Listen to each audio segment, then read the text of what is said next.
Hello viewers, school grow tools এর পক্ষ থেকে আপনাদের স্বাগত জানাচ্ছি। আজকে আমরা ফটোশপ সম্পর্কে বেসিক ধারণা নেব। তাহলে চলুন শুরু করা যাক। প্রথমেই আমরা ফটোশপ সফটওয়্যারটি ওপেন করে নেব। ফটোশপ সফটওয়্যারটি ওপেন হচ্ছে। ফটোশপ সফটওয়্যারটি আপনি যদি ইনস্টল করে না থাকেন তাহলে ইনস্টল করে নেবেন। আমি ফটোশপ 7.0 ব্যবহার করছি। ফটোশপ সফটওয়্যারটি ওপেন হওয়ার পর এই ধরনের একটি ইন্টারফেস আসবে। তো প্রথমেই আমরা উপরের যে অপশনগুলো রয়েছে এই অপশনগুলোর সম্পর্কে জেনে নেব।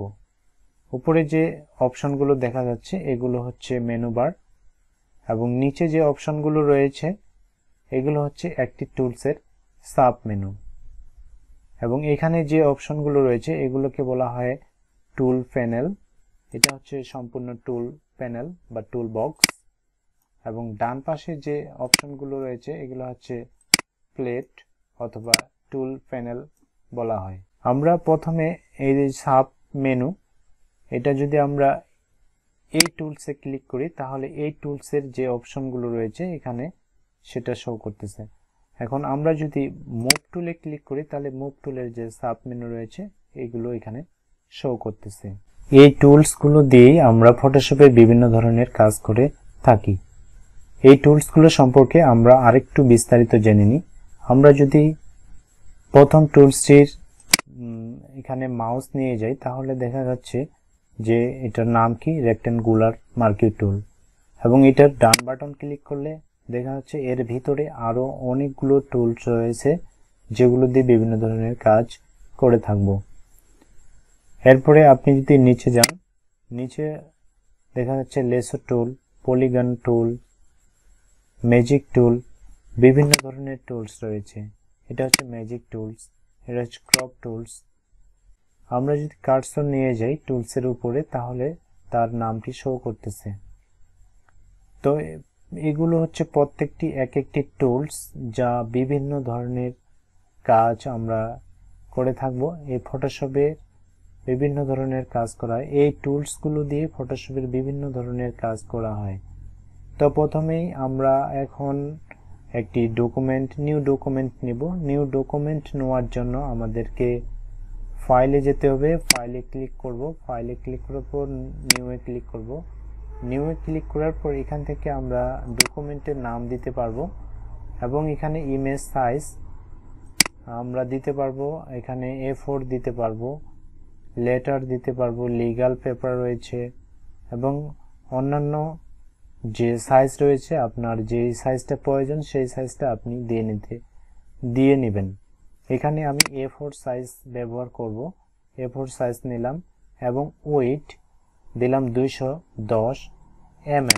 এখানে আপনি পিক্সেল ব্যবহার করতে পারবেন, ইঞ্চি ব্যবহার করতে পারবেন, সেন্টিমিটার ব্যবহার করতে পারবেন, মিলিমিটার ব্যবহার করতে পারবেন। আমি মিলিমিটার ব্যবহার করলাম, এবং হাইট দিলাম 297 mm।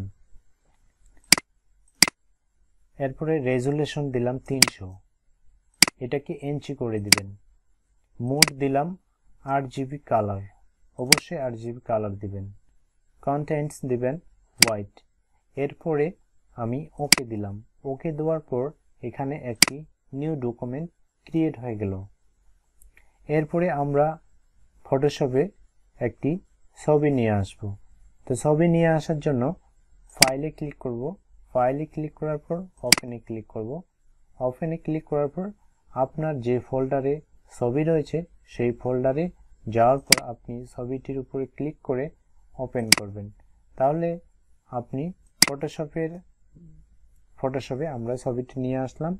ছবিটি নিয়ে আসার পর এই ছবিটিকে আমরা বিভিন্ন ধরনের কালার দিব। আমরা যদি এখান থেকে একটি টুলস নিই, এই ম্যাজিক টুলে ক্লিক করলাম, ক্লিক করার পর এখানে যদি আমরা ক্লিক করি তাহলে দেখা যাচ্ছে ম্যাজিক টুলের উপরে সিলেক্ট হয়ে গেল। সিলেক্ট হওয়ার পর আমরা যদি অল্ট চেপে ব্যাক স্পেস চাপি তাহলে কিন্তু ব্যাকগ্রাউন্ডটা চেঞ্জ হয়ে গেল। ব্যাকগ্রাউন্ডটা আমরা এটা সাদা হয়ে গেছে, আমরা এটাকে যদি আমরা কালার দিতে চাই, ধরুন আমরা এই ধরনের একটি ব্যাকগ্রাউন্ড দিব।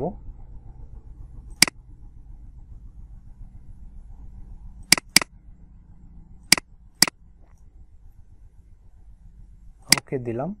ওকে দেওয়ার পর অল্ট চেপে ব্যাক স্পেস চাপবেন, তাহলে ব্যাকগ্রাউন্ডটা আমাদের চেঞ্জ হয়ে গেল। এভাবে আমরা ব্যাকগ্রাউন্ডটা চেঞ্জ করে নিতে পারবো, রিমুভ করে নতুন একটা ব্যাকগ্রাউন্ড দিতে পারবো।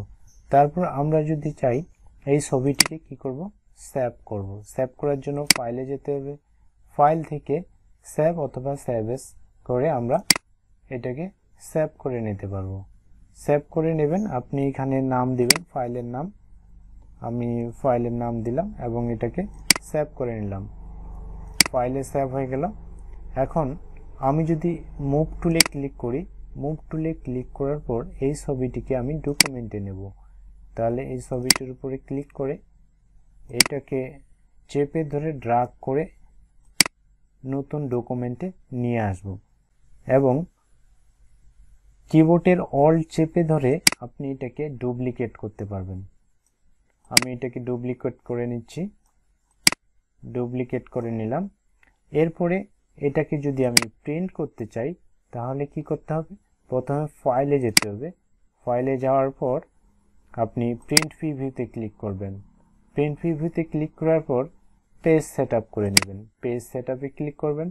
এখান থেকে আপনি A4 সিলেক্ট করে দিবেন। A4 সিলেক্ট করার পর ওকে দিবেন।